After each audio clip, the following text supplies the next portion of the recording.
Lutheran Church of the Foothills in Tucson, Arizona is online.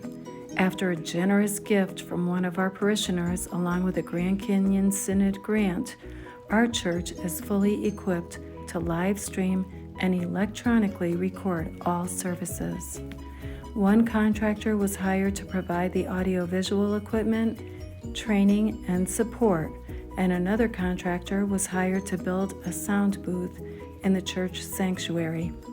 Many thanks to Council Vice President Brian Daum for bringing this church vision to a reality.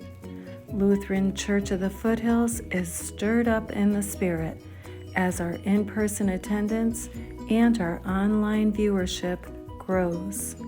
Thank you, Grand Canyon Synod, for your continued support.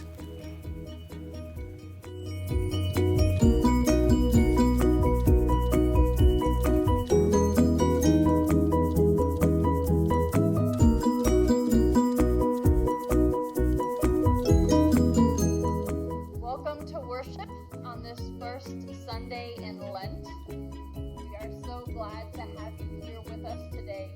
Just a reminder in case you have forgotten that after worship this morning, you'll be able to join us out front for a time of fellowship. So we hope that you'll plan to stick around for a little bit of time with one another to gather and socialize as community. I invite you to stand as you are able as we begin service.